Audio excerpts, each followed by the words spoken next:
How's it going again, everyone? It's Wednesday evening, it's June 28th or something, 2017. And just come out front because I wanted to make a video and I wanted to talk about a couple of things. And especially, and to the point, this video is about non-conformity and conforming to society's standards. And I'm the kind of person who has always been what I guess I would call myself a rebel of sorts when I was younger, but nowadays it's more like I can't even begin to define the way that I think about society in general. Sometimes it's almost as if I'm apologetic for the way society is. You know, I have an attitude about life that, you know, people are great and that we'll pull through, and society, you know, we'll find our way. And then other times it's more like, well, we're doomed, we're going to fall apart, society is screwed, and there's no way out.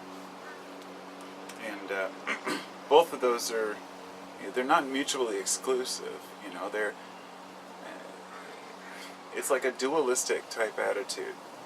It's like I believe that there's capability and potential for us as people to, I wouldn't say, you know, it's hard to define. Not that we're moving towards the future to become some great species of enlightened individuals, because I don't see that yet as being, you know, if you picture some of the sci-fi, you know, the ideas they've had in sci-fi about, like, say, a population where everyone finally just accepts the status quo and they go along with it, and there's plenty of them and plenty of movies based on that idea. Or the idea that, you know, if you don't fit into the status, then, you know, you're arrested on, say, pre-crimes, like in Minority Report. The idea that, you know, you have to fit some standard, some mold in society. We're all brought up to believe that, no matter how independent or individual we are. And to give you an example of where I'm coming from, raising kids is a son of a bitch. It's very difficult in this atmosphere, in this environment of the current world. And people say that all the time, but that's coming from people who have only raised kids in this environment. The same thing would have been said 20 years ago, or 50 years ago, when you weren't just worried if your kid was on the iPad too long, you were worried about whether he was going to get polio. Or, you know, a couple hundred years ago, where they were worried about a variety of different diseases. Times have changed. Children have different problems, we all have different problems. Life expectancy has gone up, and we start to worship society. It's society worship. It's almost a religion in its own right. The idea, it's nationalism is also a form of, almost a form of religion, in the sense that we've turned it into worshiping the nation for the sake of it being the nation.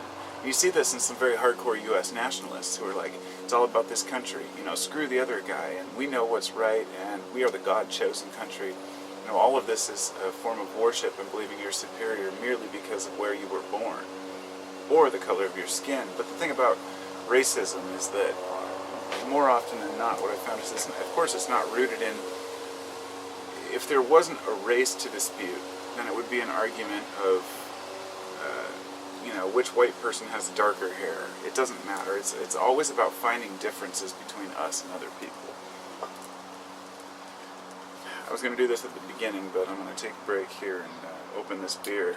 It's called Gigantic. How appropriate. I didn't even realize when I was talking about, yeah. It's called Axes of Evil, as in axes.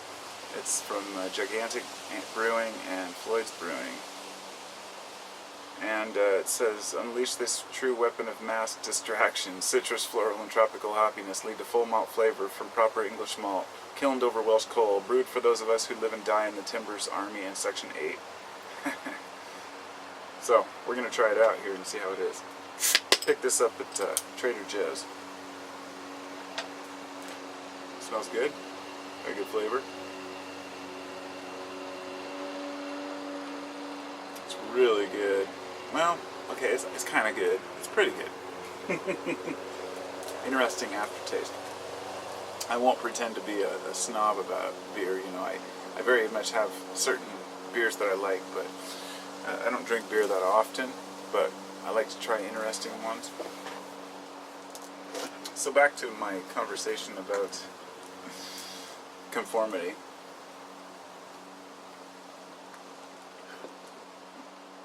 I'm definitely a nonconformist, and I don't give a shit what people think. But at the same time, I have respect for other people's opinions. There's a huge difference between caring about the opinions people have of you and letting those opinions define you. So I will listen to what people have to say, and I will take constructive criticism about myself, but I won't allow a person to tell me you should be living this way without just rolling my eyes at them. You know, I've been down so many roads of thought that I know at this point there's nobody in this earth that can convince me that they have the answers to anything substantial in life other than the things that we as people have defined. In other words, nobody can define for me what it means to be alive except myself, and I know that. And when we discover that, we are freed from the bonds of the culture, if you will. It's like culture is not your friend, you know, like that's what McKenna used to always say, Terrence McKenna. Say, culture is your enemy. Culture is not your friend. And, you know, to a degree he was right. So, you know, here's the thing, it's the battle between living within a society and trying to deal with the people within that society. And to be part of that society for the sake of saying, well, this is the way it is, might as well be part of it. What I really wanted to convey was the idea that an outcast, you know, when people talk about conforming, a lot of the people who consider themselves non-conformists are actually conformists in the sense that what they're not conforming to is non-conforming to society's standards. So let's say one of society's standards is to wear jeans, and they don't wear jeans because everybody else wears jeans. But jeans are comfortable to them and they like them, but they choose not to wear them because they want to be an individual. Well, then they're an idiot, and they're definitely not, you know, they're conforming to what other people who don't wear jeans think about jeans. Or the person who doesn't take, you know, often we won't take a job on principle, or won't do something on principle, but it's not our principles, it's someone else's, or what we've been told. And I think the most crucial thing is to look at who we are and what really moves us as an individual. What do we see as important? What do we see as true and false? You know, and once we've done that, we've freed ourselves from the shackles of other people's opinions on life. If we're making horrible decisions, then we will know it. We will be called out. So if there are people telling us, man, you're making horrible decisions, and we see that we are actually suffering because of it, then maybe there's something to listen to. But if everybody's telling you, well, no, you should just believe what I believe because it's the right thing to do, but I have no evidence to believe this. Or you should think the way that I think merely because I think that your political view is flawed. Whatever it might be, a person has to decide for themselves what's important and what's not. And it's very difficult to do. A lot harder than we might think. Back to what I was saying about raising kids. It's one of the most difficult and thankless jobs out there. You know, you try your best to sit down and talk to them and treat them with respect and hope that they learn to be an adult. And in the end, you realize that they're just another individual. Like, you spent all this time training a person to be human, and these ideals you instill in them and these values, they may or may not even give a shit about that, you know? Just because you're a good parent doesn't mean you'll have good kids, and just because you're a shitty parent doesn't mean your kids are going to turn out shitty. But there is a lot to be said about the parenting structure, and I think that if there were more good parents out there who gave their kids the chance to be individuals, then we'd have a lot more free thinkers out there. Society at the same time rewards and condemns those who think outside the box. We're told, be an individual, stand out, be independent. And then when we do, we're told, oh no, you need to just buckle down, wear the outfit, wear the suit, be part of society. What the fuck kind of double standard is that? I mean, seriously, if you really think about it. You know, we value the individual, but we expect people to conform. And often it's because we're afraid as individuals that if we stand out, if we wear a funky hat, or if we speak our mind about something we see wrong, that people will dismiss us, point their fingers at us, maybe fire us, kick us out, whatever it might be. We'll be out of the club, you know, we won't play on the team, the same side. You know, perhaps you lean towards a political persuasion, and all the people in your group are talking about a way to handle a situation that you don't believe in. And you just go along with the group because you figure that's what people think, whether it's conservative, liberal, or otherwise, it doesn't matter. we have to think as independent individuals with brains as best we can, because no person has a monopoly on what's right. No religion has a monopoly on what's right.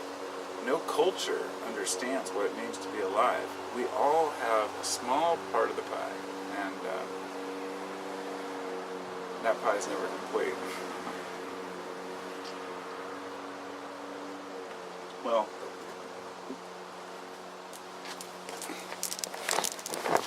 it is what it is. Being human is pretty fucking awesome if you allow it to be. I wanted to bring you over here to show you these flowers because they just started blooming. These are the shooting stars I was talking about the other day. And I noticed there was hundreds of them. I haven't walked over here yet.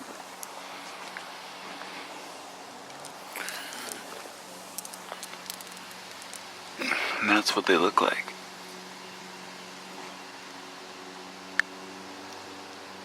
Aren't they beautiful?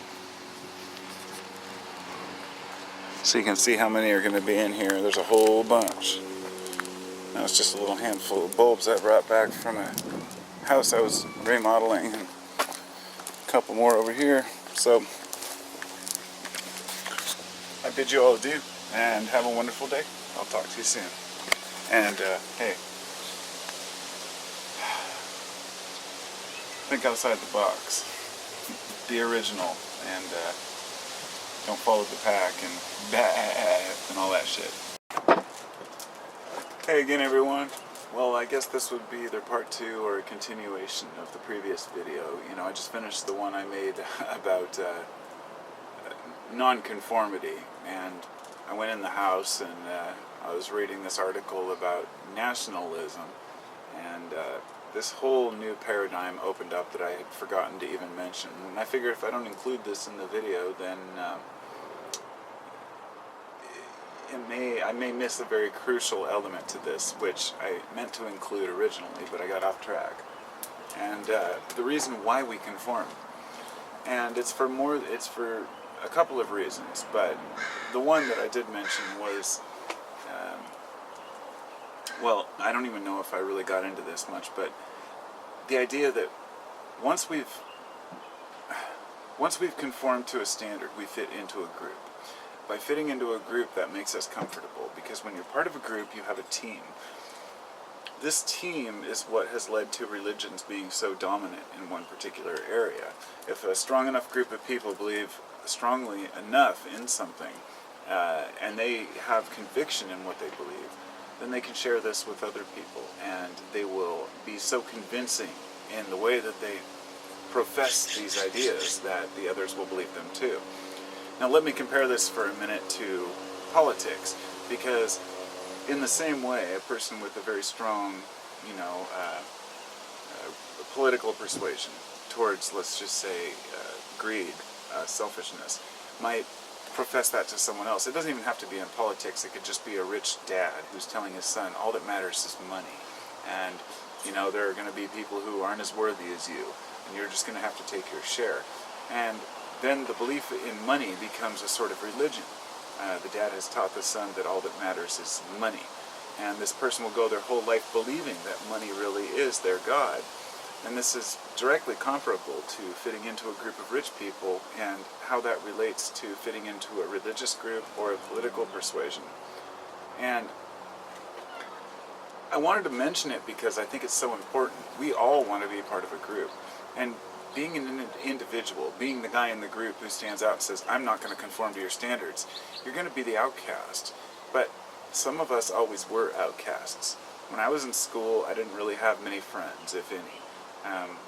I wasn't necessarily bullied very often, but, like my whole 6th grade, I started this new school, and I was picked on by the school bully the first day, and I became his target. For some reason, I never even talked to him.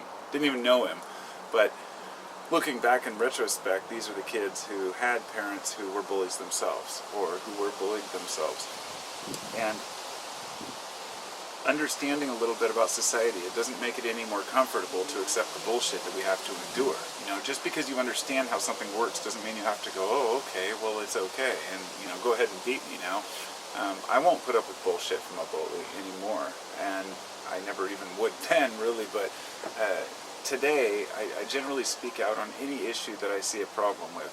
If somebody says something I don't agree with, I'm always right there to say something. And by not conforming to that, oh yeah, and going along with the group, I find people who may scoff or insult me, disown me, whatever it might be. And I'm okay with that, but I'm okay with that because I have confidence in myself, because I have confidence in what I believe and what I think, to an extent to where at least I can handle myself in a discussion. And that's what I wanted to convey, is some people don't. There are a lot of people out there who don't have convictions, who don't really believe in themselves, who have a low self-esteem. And because of this, they will gravitate towards groups. They will gravitate toward people who maybe don't think like them, maybe think completely differently, but that they can relate to on some level. They may be interested in a particular, let's say they maybe even get into occult philosophy and want to join, some occultist group because it makes them feel like they have power through some dark magic. Or perhaps it's the opposite.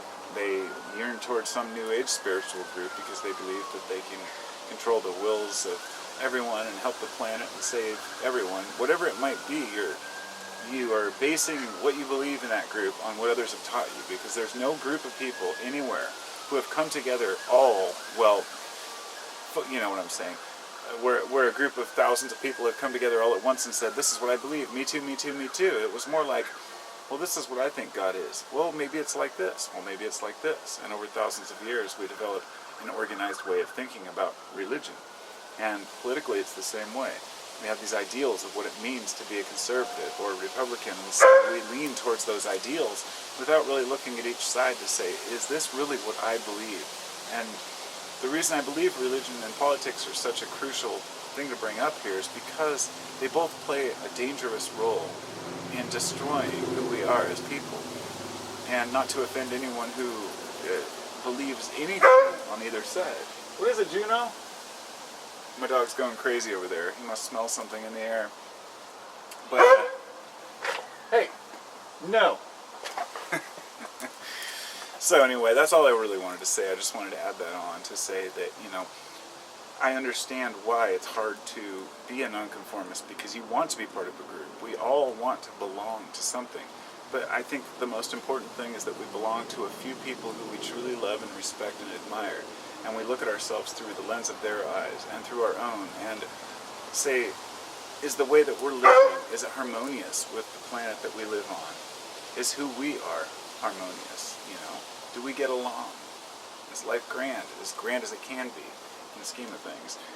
So being part of a group is okay, but... What? I don't know what his problem is. Anyway, I wish you all a great day, and I'll talk to you soon. And I'll get back to this subject another time. Take care.